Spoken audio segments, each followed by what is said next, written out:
P.O.W.E.R will be a checklist that you can place on your fridge, place by your bedside table, place somewhere where you can see it to remind you of what to take in every day to maintain your muscle mass, increase your muscle mass, help you have more energy, help you heal from injuries, surgeries, but also give you the independence that you want, keeping up with your daily tasks, keeping up with the things, your hobbies that you love to do.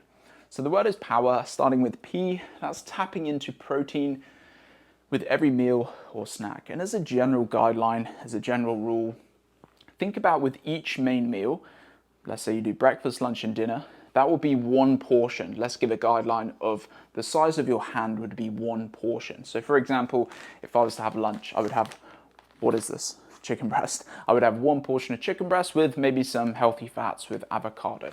For dinner, I would do the same. And for me, I'm not so much a breakfast eater. So what I would do is have a protein heavy snack at some point. I love yogurt with some protein powder, some berries, just getting you to think of what that could look like for your personal nutrition journey. So just thinking as a general guideline, hit my protein with each meal, with each snack. And just to give you a little figure to take away, 1 gram per pound of body weight. There is a lot of suggestion for this as the nutritional target. So let's say you weigh 100 pounds. So your nutritional protein target would be 100 grams of protein. But if that's too much, or if you're thinking, wow, that's a lot, because I understand, and I'm the same, I don't want to be eating all day. I do find it hard to get protein in myself because we're busy, right? We're doing things. We don't have time often to just sit down and cook high protein meals throughout the day, which is where supplementation could be a real benefit to you if you're busy and if you struggle, just cooking all day and metabolizing, just constantly eating. So a good source protein powder could be really beneficial. So what I'm saying here is if you find 1 gram per pound of body weight too much, then just drop it down a bit. Maybe even drop it to 0.8, around that figure. And it's always good to check in with your body. How do you feel? Is this enough protein for me? Have I had too much protein? I feel a bit sluggish with this much. Maybe tone it down a little bit. Let's see how my body feels there. Am I digesting well? Am I assimilating well? How is my energy? How is my recovery? So yes, we have guidelines, but it's always good to check in with your body. Your body is always speaking to you and it's up to you to listen. Everybody is so different. So yes, I'll give this as a guideline to take away, but have a think, what do you feel good with? Think about a portion with each meal, a high protein snack, and that should cover the ground. That should cover your basics of getting enough protein in for maintenance of muscle mass, to repair, to regenerate your cells. Protein is the building blocks for us to repair and grow. Okay, cool. Omega-3s. So thinking of joint health, omega-3s, so many studies show that having a high omega-3 diet with things like fatty fish, or if you don't really like oily fish, we can think about supplementation with omega-3s. And if you're vegan, vegetarian, you can look at things like flax seeds and chia seeds to maybe add to a protein snack like yogurt. So there's always options of where we can get our omega-3s in. But one of the big benefits is for joint health, joint lubrication.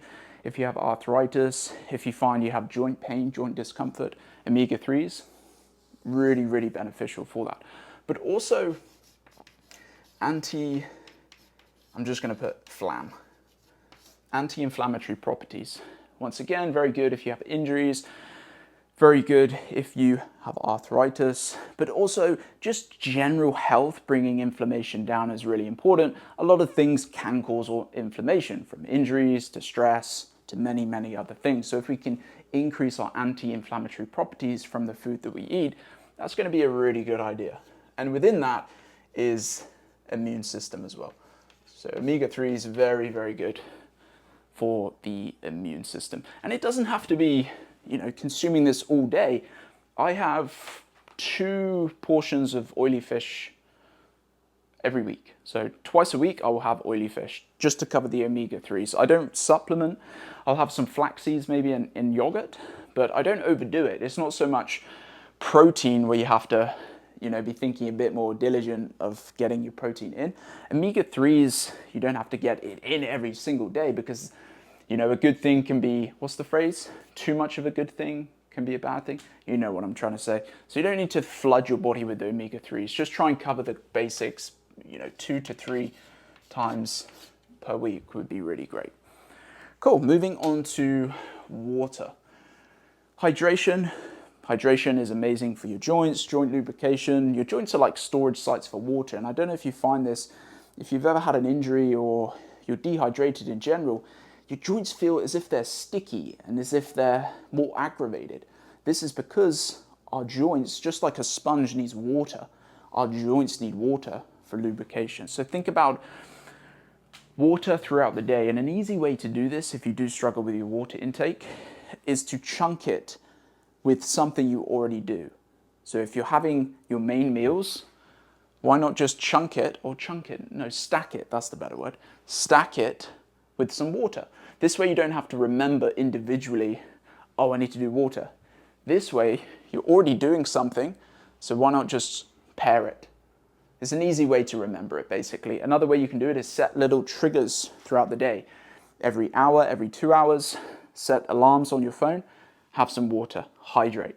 Again, our brains are very forgetful, and if we're not reminded, we can easily forget and it can easily slip away and we become dehydrated. So just think about triggers for your brain can be really beneficial as well. Now within this, hydration isn't just about water. Hydration is about electrolytes, sodium, calcium, potassium, and we can lose electrolytes quite easily, especially if it's sunny, right? The classic, if we're out in the sun, lose our electrolytes, become very, very dehydrated, very dizzy, very, very nausea, very sick feeling, right? So thinking of electrolytes, and electrolytes, by the way, are really important for action potential. So our nerves essentially need the connection, or our nerves need to be there for the connections between brain and body. So if we have electrolytes on board, that connection can be made. It's a much better connection, if that makes sense. But if we're dehydrated, our electrolytes are low, that connection, the nerve messages between brain and body, can become very, let's call it sticky or slow, which can cause things like feeling sick, feeling fatigued, feeling tired, feeling things like paresthesia, where you're feeling a bit numb, tingling sensation. So electrolytes aren't just great for joint health, overall feelings of energy, but they can prevent the feeling of fatigue, drowsiness, feeling sick, and really just helping you feel, okay, I feel hydrated, I feel good, I've got a good electrolyte balance. So within this, what we could do is, I don't have anything here actually, you could have a balanced diet. If you're getting fruits and vegetables, you're getting a lot of trace minerals in there, lots of vitamins. If you do struggle with a balanced diet sometimes, electrolyte powders are really popular these days. What I'll do in the description, I'll link a couple that I recommend just so you have something to take away. And they can be really good to add into your morning water. And in addition to staying hydrated with normal water. But if we're just thinking of a balanced diet here, you're going to be doing great with your overall electrolyte balance within the body. Cool. Moving on to E, eating nutrient dense. So I always like to use an analogy of, imagine you've got a house, and within that house there's, well actually let me spin this analogy the other way around. You're going to watch me work in real time now. So we've got this house. Now to maintain this house, to maintain the windows, to maintain the flooring, the heating, the whatever else goes into a house, we need the materials, right? We always need to be looking after the house. The materials coming in for repair, replenishment, little splash of paint on the wall, new carpets. I'm riffing here. So we always need new materials, or to think about materials coming into the house to maintain the house's health. So think of nutrition like that. Eating a high nutrient dense diet, whole grains, fruits and vegetables, whole protein sources, good fats, and a limited intake of ultra processed foods is like you bringing the materials into the house for energy, for repair, for tissue recovery, for building blocks of maintenance of muscle mass, working with protein, to help you feel great.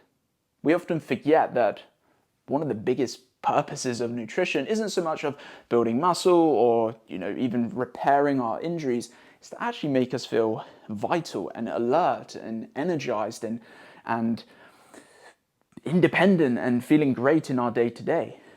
So think of nutrition, eating a nutrient dense diet, balanced diet once again, while still enjoying the things that you love to enjoy: a bit of chocolate, ice cream, a glass of wine with your friend on a Saturday night. If you leave room for flexibility, but 80 to 90% of your diet is coming from locally sourced, nutrient-dense foods, of course, leave room for flexibility, because life is about enjoyment, right? I always find if you try and get it perfect, that becomes stressful within itself, right? So if you just try and be disciplined and consistent, whilst leaving room for flexibility and enjoyment, I think that's a really, really good approach for your nutrition. And like I said here, providing your body with all the materials it needs for energy, for muscle mass, for helping you feel great. Okay, and then the last one, which is an interesting one I thought I would add, is creatine. Now, I'm not sure if you've heard of the benefits of creatine. So creatine we produce endogenously. So our body already produces it. Now, if you have it exogenously through supplementation, creatine monohydrate, what we're doing here is it's like adding a bit of power to the battery pack. So having more energy in your cells, in your muscle cells, having more energy in your brain. So real good benefits, cognitive benefits come from creatine. So think of creatine adding a bit more power to your already existing battery pack, if that makes sense, as an analogy. Because we need energy to do things, right? To walk. Me just waving my arms around right now. My brain using energy to get my words out of my mouth and to make sure this all makes sense. So we're always using energy. And sometimes, especially as we're aging, our energy can be depleted more and more. So if we can top up that energy exogenously through creatine supplementation, we are giving our cells, our brain, let's say an energy boost, a battery pack boost. And there's so many studies now showing creatine is probably the most studied supplement ever. And it's amazing for maintenance of lean muscle mass, but the benefits for cognitive benefits are really, really shining a light now as well. So really there's no downsides to creatine. Now I would say if you have disruption in your GI tract, so your gastrointestinal tract, and you're having creatine, sometimes you can upset your stomach, you can potentially feel a bit bloated. So within this, which is where I'm going to lead on to, the general recommendation is 5 grams a day. And it comes in, they always come with a little scoop, so you don't have to measure that out. You can literally just use the scoop. You can use it in anything, water, you can even put it in your coffee. 5 grams a day. And within what I just said about potential bloating or upset stomach, I personally have only met one person, a client a while ago, who had that. And I just said, just lower it. Tried 2 to 3 grams and see how that feels. And that felt way better for his body. So within 5 grams a day, just see how it feels for you. What does your body tell you? Remember what I said at the start, your body is always speaking to you. So 5 grams, the general recommendation, but if you need to drop it a little bit because your stomach, then that's absolutely fine. But here, remember what I said, maintenance of lean muscle mass, in addition to many other things, really, really helpful if you're tired, if you're fatigued. Creatine can be a really great boost, but also the cognitive benefits are really hard to ignore as well. So how does all of that sound? Power, protein with every meal, omega-3s, water, within that electrolytes, eating nutrient dense, and replenishment with creatine. Something to go away as a little checklist to help you feel energized, maintain your muscle mass, improve your muscle mass, but also to help you feel great, to keep you doing the things that you love to do. Hope that was helpful. I will leave you there. Some other little bits in the comments that I'll put or in the description. And if you wanted to check out another video of mine, YouTube will recommend this. I think you'll really enjoy that one as well. And also please subscribe. I'll be posting much more. Appreciate your time. Have a great day.